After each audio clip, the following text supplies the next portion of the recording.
Assalamualaikum warahmatullahi wabarakatuh. Bismillahirrahmanirrahim. Alhamdulillahirabbil alamin. Wassalatu wassalamu ala asrofil anbiya'i wal mursalin Sayyidina wa maulana Muhammadin wa ala alihi washabihi ajmain. Amma ba'du. Di sini saya dan teman-teman akan menceritakan kisah Rasulullah Shallallahu Alaihi Wasallam dalam menyebarkan agama Islam. Siapa yang tidak tahu tentang sejarah Nabi Muhammad Shallallahu Alaihi Wasallam? Kisah Nabi Muhammad yang penuh dengan hikmah ini bukan hanya sekedar bacaan saja, tetapi justru sebaliknya dijadikan contoh dalam kehidupan kita sehari-hari. Kelahiran Nabi Muhammad Shallallahu Alaihi Wasallam. Rasulullah Shallallahu Alaihi Wasallam lahir pada tahun gajah, tahun di mana pasukan gajah yang dipimpin oleh Abraha Basyah yang ingin menghancurkan Ka'bah.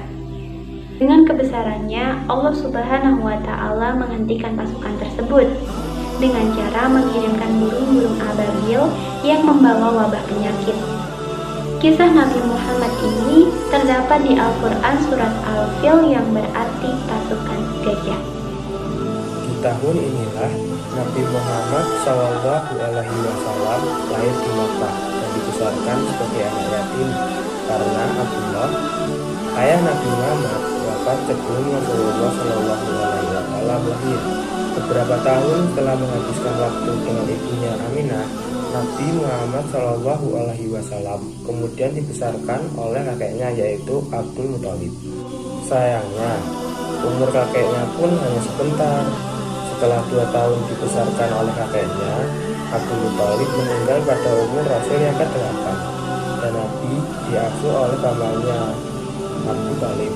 Abu Thalib dikenal dengan orang yang dermawan, walaupun hidupnya fakir atau tidak mencukupi kebutuhan sehari-harinya. Namun dengan keadaan tersebut, Nabi Muhammad Shallallahu Alaihi Wasallam dapat berkembang dan tumbuh dengan pamannya. Berdakwah secara rahasia. Setelah mendapatkan wahyu yang pertama, Nabi kemudian melakukan dakwah sembunyi-sembunyi. Adapun orang-orang yang menjadi pengikut pertamanya adalah Khadijah, Abu Bakar Al-Siddiq, dan Zaid bin Haritsah, Ummu Aiman, Ali bin Abu Thalib, dan Bilal bin Rabah. Nabi Muhammad SAW mendapat wahyu pertama. Sebelum menjadi seorang Rasul, Nabi Muhammad telah mendapat beberapa karunia istimewa dari Allah, seperti wajahnya yang bersih dan bersinar yang mengalahkan sinar bulan. Tumbuh suburnya di daerah tempat tinggal Halimah, padahal tadinya tempat tersebut gersang dan kering, dan lain sebagainya. Itulah tanda-tanda kebesaran Allah yang menandakan akan datangnya Nabi yang terakhir yang memiliki kedudukan tertinggi nantinya. Pada saat Rasul ingin mendapatkan wahyu pertamanya, Rasul mendapatkan sebuah mimpi, malaikat Jibril menghampirinya. Rasul pun menyendiri di Gua Hira, tepatnya di sebelah atas Jabal Nur. Disitulah Rasul diperlihatkan bahwa mimpinya adalah benar. Malaikat Jibril pun datang kepada Rasul dan diturunkanlah wahyu yang pertama yang ia bawakan dari Allah Subhanahu wa Ta'ala. Bismillahirrahmanirrahim. Iqra' bismi rabbikal ladzi khalaq. Khalaqal insana min 'alaq. Iqra' wa rabbukal akram alladzi 'allama bil qalam. 'Allamal insana ma lam ya'lam. Yang artinya, bacalah dengan menyebut nama Tuhanmu yang menciptakan. Dia telah menciptakan manusia dari segumpal darah. Bacalah, dan Tuhanmu lah yang Maha Pemurah, yang mengajarkan manusia dengan perantaraan kalam.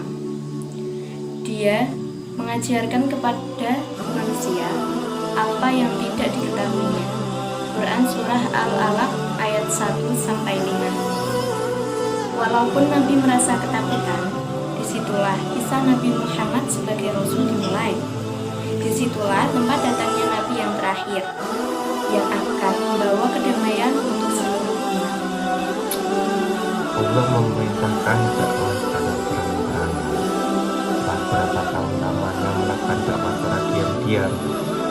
Turunlah perintah Allah Subhanahu wa Ta'ala dalam surat Al-Hijr ayat 94 dan memerintahkan Nabi untuk berdakwah secara terang-terangan. Fasda' bima tu'maru wa'rid 'anil musyrikin.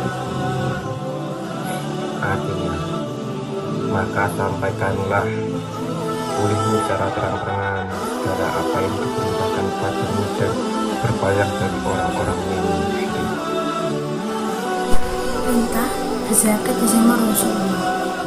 Pada zaman Rasulullah SAW di tahun pertama di Madinah, Nabi dan para sahabatnya beserta segenap kaum muhajirin masih dihadapkan bagaimana menjalankan usaha penghidupan di tempat baru tersebut. Hal ini dikarenakan selain memang tidak semua di antara mereka orang yang berkecukupan, kecuali Utsman bin Affan.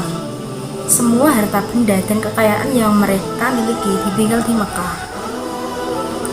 Saat kondisi kaum muslim sudah mulai sejahtera, tepatnya pada tahun kedua Hijriah, barulah kewajiban zakat diberlakukan. Nabi Muhammad SAW langsung mengutus Mu'adz bin Jabal menjadi kadi di Yaman. Rasul pun memberikan nasihat kepadanya supaya menyampaikan kepada ahli kitab beberapa hal, termasuk menyampaikan kewajiban zakat dengan ucapan, sampaikan bahwa Allah telah mewajibkan zakat kepada harta benda mereka yang dipungut dari orang-orang kaya dan diberikan kepada orang-orang miskin di antara mereka. Sebagai kepala negara pada saat itu, ucapan Rasulullah SAW langsung ditaati oleh seluruh umat muslim tanpa ada tolak. Harta dan benda yang dizakati pada zaman Rasulullah SAW, yakni binatang-binatang ternak seperti kambing, sapi, dan unta. Kemudian barang-barang berharga seperti emas dan perak.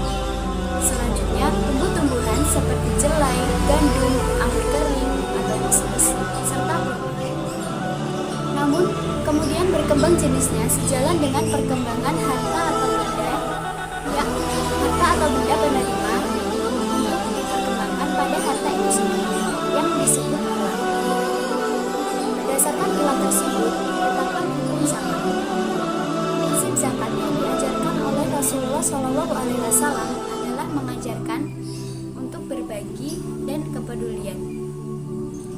Oleh sebab itu, zakat harus mampu menumbuhkan rasa empati serta saling mendukung sesama umat muslim.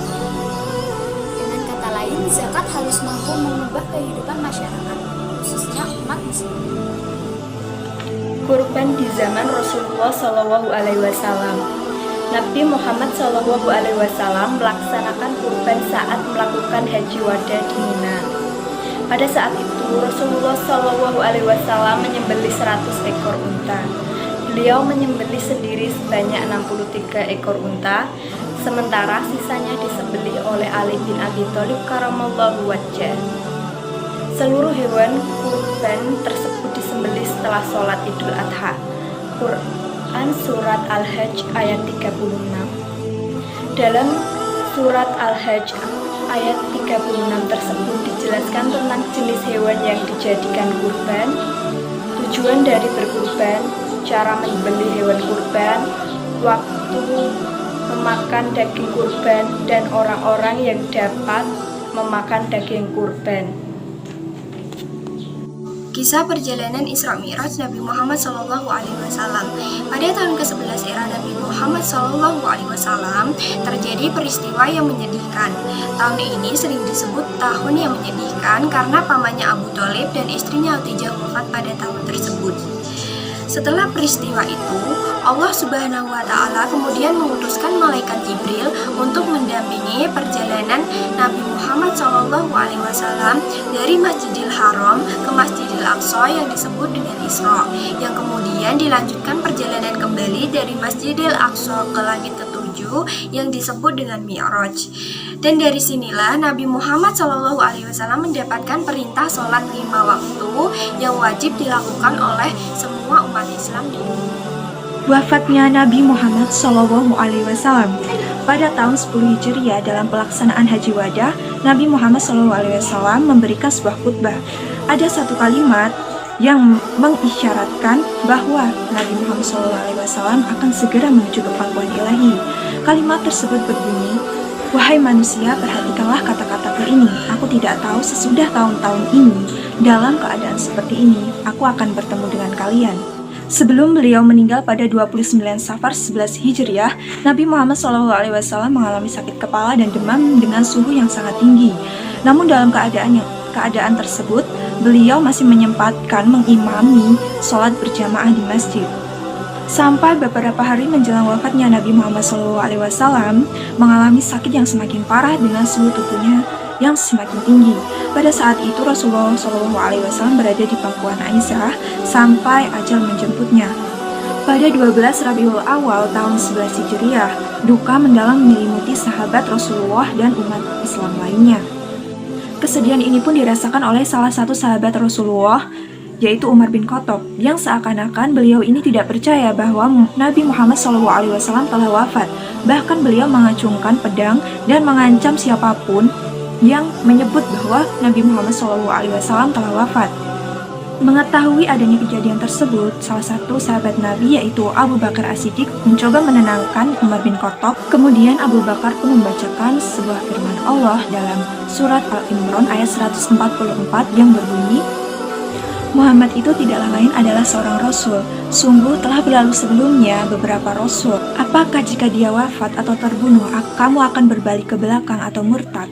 Barang siapa yang berbalik ke belakang, maka ia tidak dapat mendatangkan mudarat dari Allah Subhanahu wa Ta'ala sedikit pun. Dan Allah Subhanahu wa Ta'ala akan memberikan balasan kepada orang-orang yang bersyukur." Dan kalimat itulah yang menyadarkan Umar bahwa Nabi Muhammad SAW telah wafat. Bilal bin Rabah pun seorang muazin pertama tidak kuasa menahan kesedihan saat ditinggal Rasulullah SAW. Hatinya bergetar tatkala melafalkan asyhadu anna Muhammadar Rasulullah. Suasana kesedihan menyelimuti mereka yang dekat dengan Nabi Muhammad SAW. Itulah beberapa pemaparan kisah dari perjalanan Rasulullah SAW. Semoga dari kisah-kisah yang tadi telah disampaikan dapat menambah keimanan dan ketakwaan kita kepada Allah Subhanahu wa Ta'ala. Sekian dari saya.